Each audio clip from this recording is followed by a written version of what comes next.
I knew enough that I knew how much I wanted to pay. So the fact that there's also, not even from an underwriter standpoint, if someone says you qualify for this much, it doesn't mean that you have to buy that much.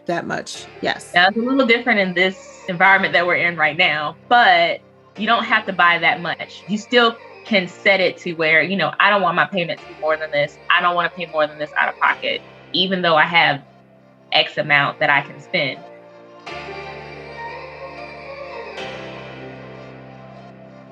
Welcome to the Share the Wealth Show, where minority professionals can learn to escape the racial wealth gap and catapult themselves into abundance. Your host, Nicole Pendergrass, grew her net worth from being negative to multiple six figures. Join her on her investigative mission to expose secret strategies of the wealthy so we can all have the tools needed to build the life and legacy we were created to possess. Now it's time for the show.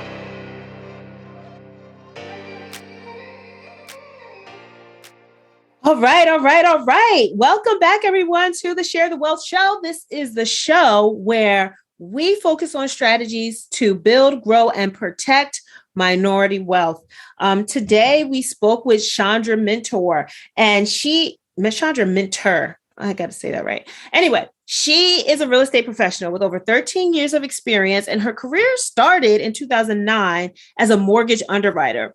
During that time, she decided to use her knowledge of mortgages and apply it to become a real estate investor when she purchased 5 rental properties using various strategies over a 3-year time frame. Now, that was very quick. And actually, from our conversation that we had, she had 6 properties. And I think one of those, she's not counting the last one that was her primary, even though a couple of them were her primary throughout that process. She moved a lot in 3 years. Anyway, in 2019, she became a licensed realtor in the state of Virginia, which she uses her license primarily as an investor herself, but also to help other people who want to grow portfolio and become investors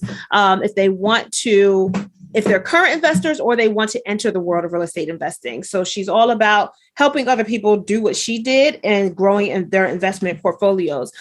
Now, she's an underwriter, or she used to be an underwriter. We talked a lot about her strategies, how she was able to grow her portfolio using that knowledge, like I just read. But there's some tips and tricks in there that people don't really tell you or make you become aware of in the process of trying to build your portfolio. So if you are intentional and you create a plan, then it's not easy and it takes a little while, but nothing building wealth is worth building wealth is easy. But in any case, this kind of gives you a really clear roadmap. And we have her contact information. Her Facebook profile will be in the show notes. And you can reach out to her and get more detail, maybe even more in depth than she was able to on this episode. But in any case, let's get started. Hello, everyone. Welcome to the Share the Wealth Show. Thanks for joining us again. I know we touched base a little while ago. It was the first time I met Chandra, and her story is just fascinating. She really is the epitome of taking the information that she's learned, even in her W-2, and applying it to benefit herself in her wealth building journey. And she has so many secret tips and tricks. Don't tell anybody, guys, that if you apply it, it could really change the trajectory of your life. So, Chandra, thank you so much for joining us today, and welcome. Thank you so much. You make me sound like so great. No, but it was fantastic. That's what I was like, oh no, she'll be great for the show because she has so much information to share. And that's what the show is all about, right? Share the wealth.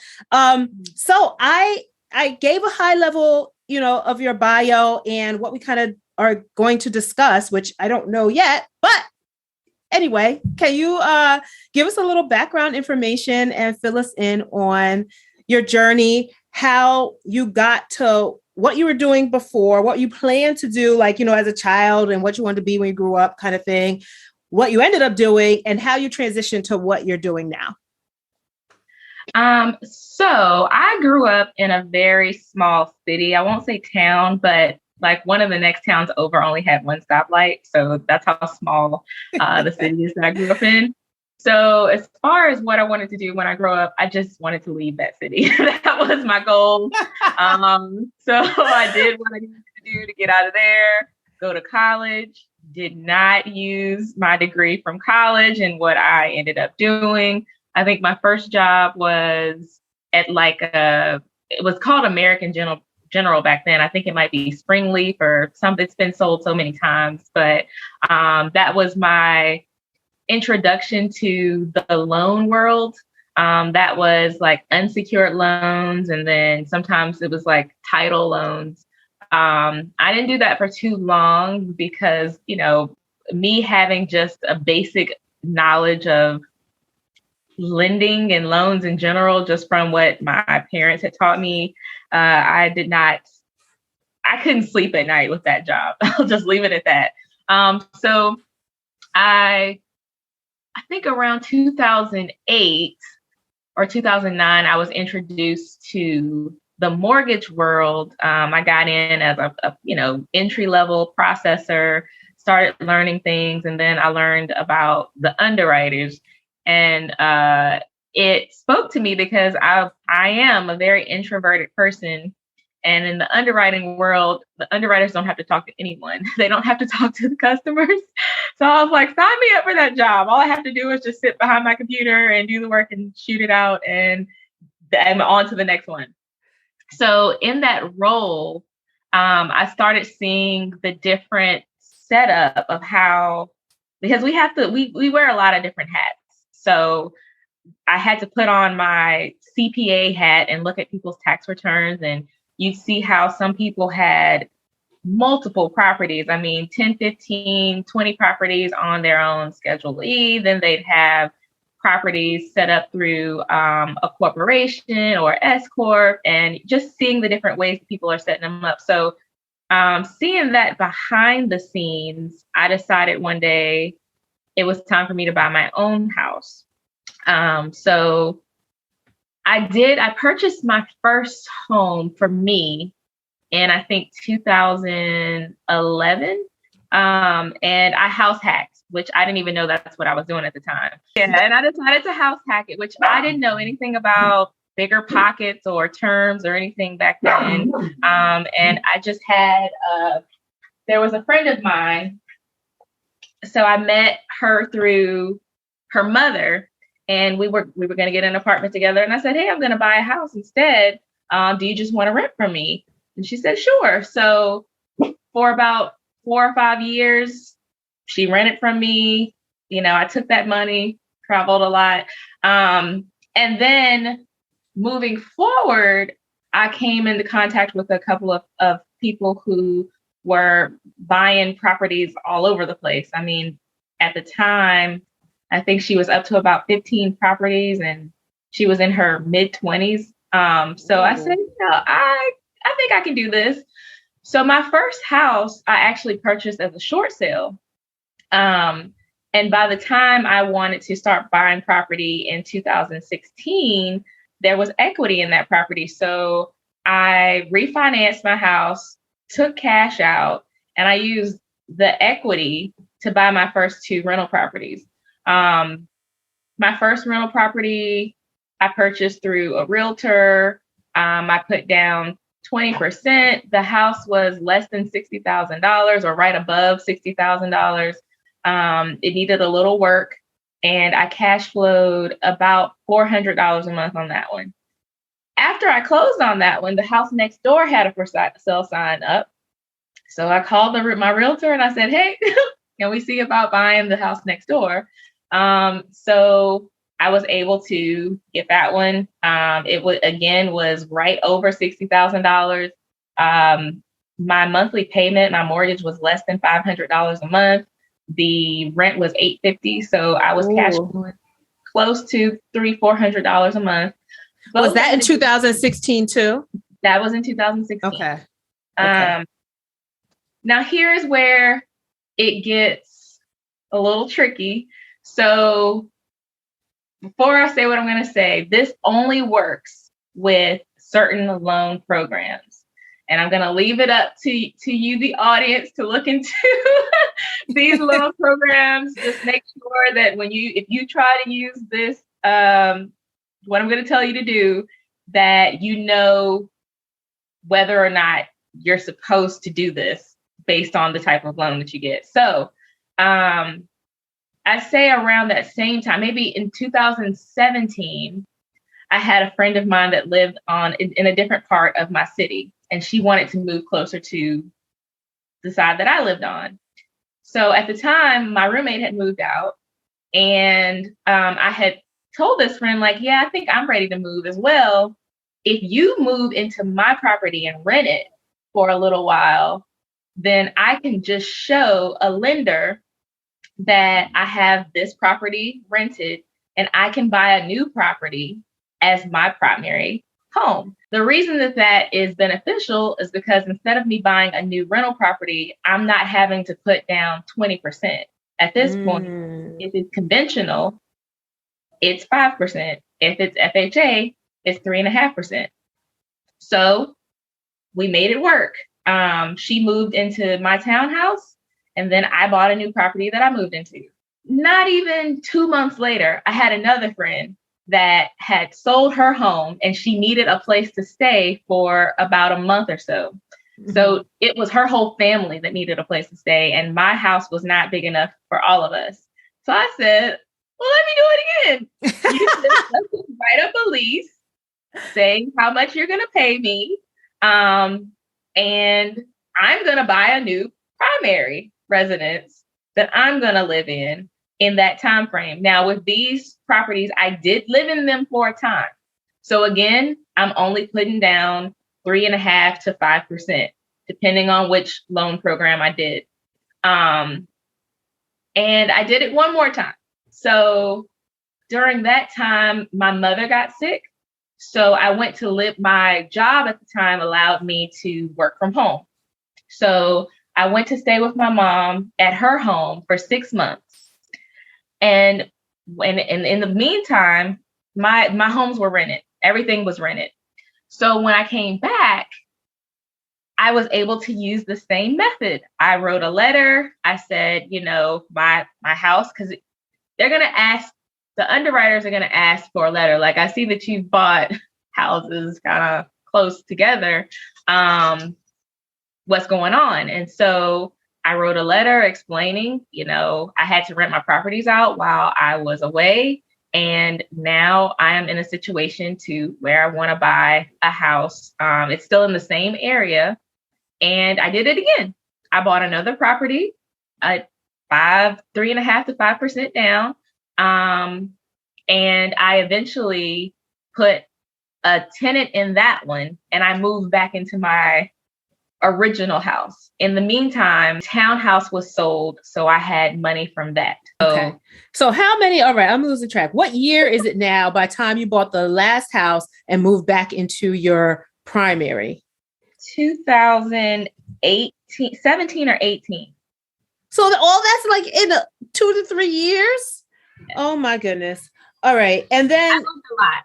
I did a lot of moving. Yeah, that is a lot of moving. I just already am tired just thinking about all that moving. And how long were you? How many houses is it now? That would have been 6. 2011, your first primary. 2016, you bought 2. Yep. Then you moved and did it. So that's only 3. And then you did that 3 more times. And then on the 6th one, you ended up renting that and moving back into your primary after you stayed at your mom for a little bit. Yes. Woo! All right.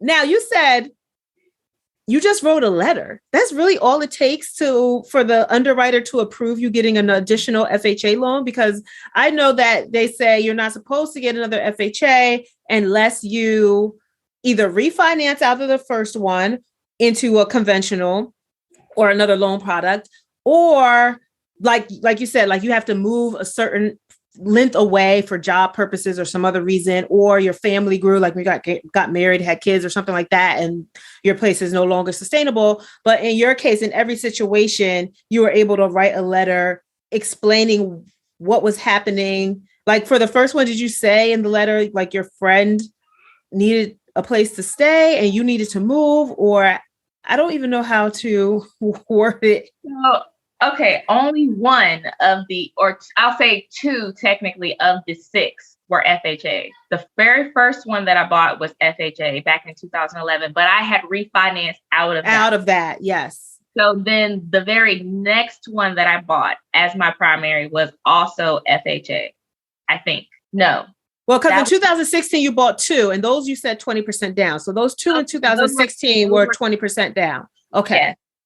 Yeah. Those were conventional, bought as investment properties. But then you were able to use the equity from the first house in order to even buy those. Yes. So, okay, it was just like recycling that initial capital. That's what I like to call it.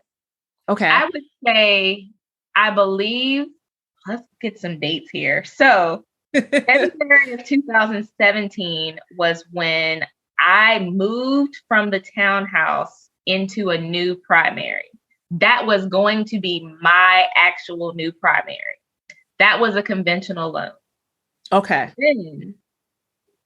And I'd say about not too far after that, maybe 2 months after that, I bought another one. So let's say that's April or May.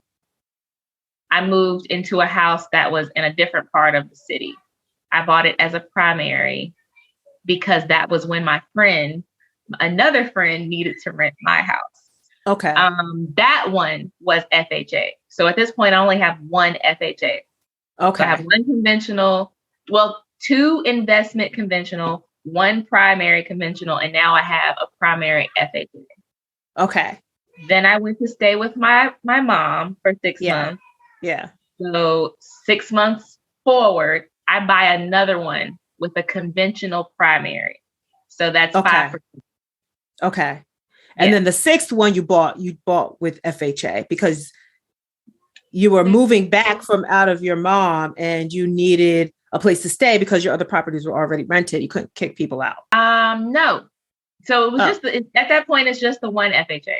Oh, okay. The 6th one was the one that I purchased conventional when I came back from. Okay. All right. Well, in any case, the fact that you even had the foresight to think about that, and I just want people to see this story, because if you are intentional with your plan and you come up and say, okay, I want to have multiple rental properties. How can I do this? How can I utilize loans within the limits of what what's out there and what's available to be able to scale my portfolio? And you were smart that you bought the first one, or, smart that you were looking out and that opportunity came. You bought the first one as a short sale and you weren't even looking to build a rental property empire at that point. You were just living.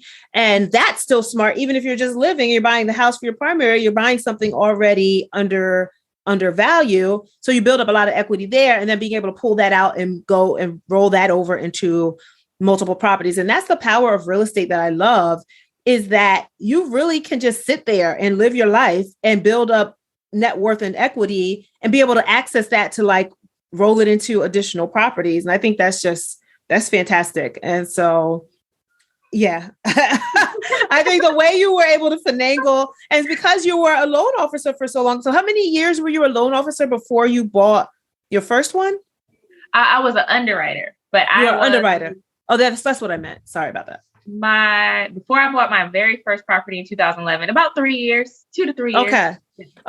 Yeah. So you had seen enough to know that people are doing this. Well, I knew enough that I knew how much I wanted to pay.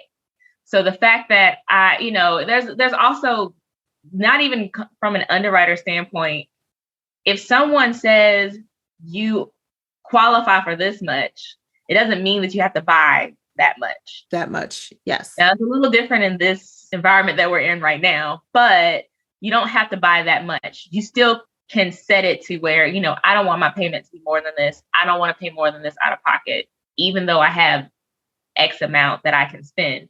So I knew that if I was going to capitalize on having a roommate, I didn't want to overcharge her, but I wanted us to be able to split everything kind of down the middle. And I mean, my payment was less than $800. And that's what I wanted at the time. So when I refinanced and then eventually sold it, I mean, I made money off of that property 3 times technically. So I had monthly rent multiple times. Then I was able to refinance it, take some equity out, and then I sold it, and I was able to have, get money out of it that way. Yeah. So, there's all these different ways that you can maximize your profits off of one property, even if it's the one that you currently live in. Exactly. Okay. And so your first property, you house hacked it, but it wasn't a multifamily. It was a single family. It was a single family. So you lived in, okay. So that I want people to realize that too. Some people are like, oh, I don't want to live with anybody, blah, blah, blah. But like sometimes you have to think about things as if that's a sacrifice to you, sharing your living space with someone, or a risk or whatever. I mean, if you vet the person or you knew the person, so that's another way to go about it, moving in with like a friend or family member. But you have to think of it as short-term sacrifice for the longer-term mission. And if you have like a 5-year plan, then you know that this is only a short segment of that total plan. So you have to take action based on where you see yourself in the future, right? So I love that you were motivated by the housing payment that you wanted. Actually, that's what motivated me for my first purchase too, because I purchased a house hack was my first one, but it was a multi-unit, but it was really because I wanted to live for free. I didn't want to pay to live. I didn't want to pay rent. I didn't want to pay mortgage. That was my entire motivation. How I ran my numbers. I didn't care about percent, cash on cash return, none of those return metrics. I just wanted to know, is my housing payment 0 or not? And I think that's important. I think that for a lot of people that they just want to buy their first house or they want to buy a rental property, sometimes they get so in the weeds with, I have to do everything right. I technically did nothing right. Everything was just, I used other knowledge that I had. Even if I hadn't been an underwriter, I would have known, I don't want to pay more than this. And someone just happened to want to be my roommate, and she was quiet and clean. Also at the time, I was 24 years old. I had no children. I wasn't married. It was very easy to just have a roommate. Especially wanting to travel a lot. Honestly, if I had been very, done things right, I would have been putting that money to the side and saving it to buy up more. But like what my friends like to say is, I spent that money on my memory bank. So we traveled a lot. So I was able to cure memories on that money. And then I let the equity in my house be the thing that allowed me to buy more properties. I also tapped into this is another thing that is beneficial when you're buying a primary home or a home as a primary. You can use your 401k. If you can prove that it's your primary, you can use your 401k. I used my 401k multiple times. I used my 401k to purchase my first 3-family house hack as well. I was short. I was saving enough, but I didn't have enough. And I was able to take a 10-year loan for my primary. I just had to upload the purchase and sales agreement. And it worked for me because when I bought my first home that I used my 401k for, I was with one company. But when I bought a new home, my new primary, I was with a different company. So I was able to use the second 401k. So, I mean, you just have to be conscious of what you do have available. Some people think they have nothing, but you have more than you think. If you have a job and you're paying into your 401k, you have more than you think. And at this point in time, if you're buying something that will end up being an asset for you, I always say, if you're spending money to make more money, it's worth it. Okay, guys, don't kill me, but I'm going to have to cut this episode short. This is too juicy, and we need to do this in a part 2. So stay tuned for the next episode that airs, and you can hear the rest of our conversation. Did you love this episode of Share the Wealth Show? Be sure to connect with Nicole by following her on LinkedIn, Instagram, or Facebook. If you picked up any of the gems that were dropped by today's guest, make sure you not only put them in your bag, but if you know of someone who would benefit from this information, don't keep it to yourself. Share the wealth and make sure to leave us a rating and review. We'll see you for next week's episode. Subscribe so you'll be notified.